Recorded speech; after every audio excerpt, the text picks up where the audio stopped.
This is The Space Shot, episode 213 for December 13th, 2017.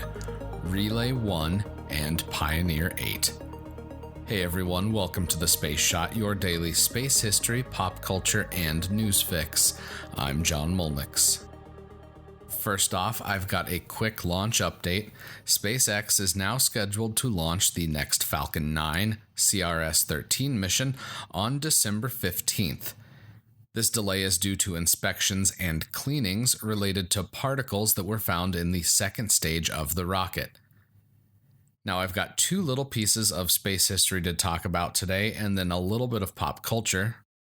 The first is Relay 1, an active communications satellite that launched a few months after the AT&T Bell Labs Telstar satellite. Relay 1 launched on December 13, 1962, and operated until 1965. On a related note, check out episodes 57, 58, and 59 for more about the history of Telstar. Relay 1 was a communications satellite that was part of the larger project to test communications across continents. These early communications satellites transmitted TV and telephone signals in addition to data channels that were used for the transmission of science data gathered by the radiation instruments on the satellite. 3 relay satellites were manufactured by Radio Corporation of America, or RCA, in the early 1960s.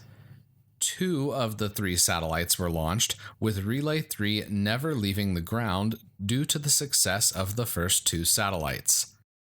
The second mission I want to talk about today is Pioneer 8, which launched on December 13, 1967. The spacecraft entered a heliocentric orbit, which is an orbit around the Sun. In this orbit, the spacecraft was able to study interplanetary space, specifically magnetic fields, plasma, and cosmic rays. Pioneer 8 helped expand on the findings of previous Pioneer missions. The data that's been gathered from the earliest NASA spacecraft is compiled and compared with later missions, which was the case for Pioneers 6, 7, and 8.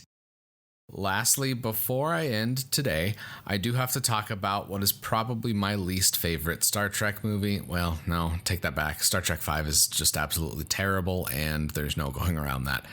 On this day in 2002, Star Trek Nemesis, and can't forget Star Trek the Motion Picture. Yeah, that one I just try to forget all the time. On this day in 2002, Star Trek Nemesis, which is probably the 3rd worst Star Trek movie in history, was released in theaters. An actor that I really enjoy plays this movie's villain. Tom Hardy played the clone of Picard, and even with that casting choice, the movie is never really able to hit any emotional marks between those characters.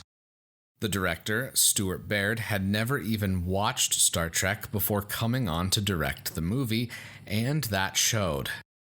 Nemesis did have some potential, but sadly it was wasted, and the movies that could have followed after Nemesis were never made.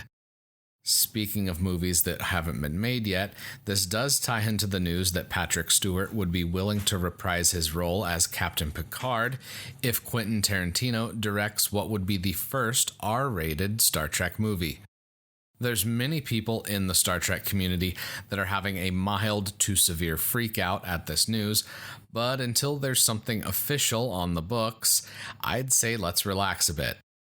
I think that Star Trek pushing into new storytelling frontiers could be interesting and potentially quite fun.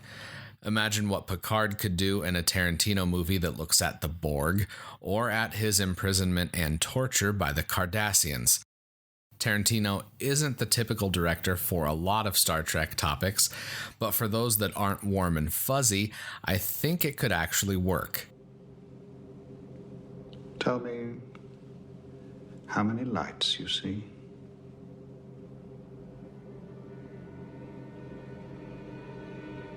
How many?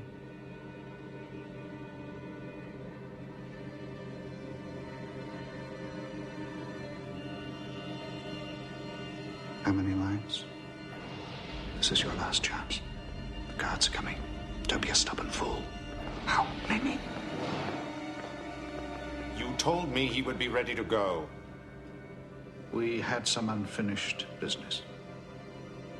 Get him cleaned up. A ship is waiting to take him back to the Enterprise. Captain Picard.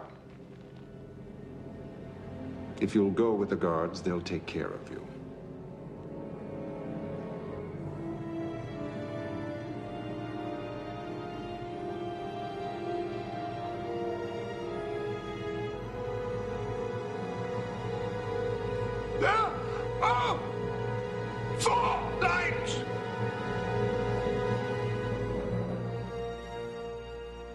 I hope you enjoyed today's podcast.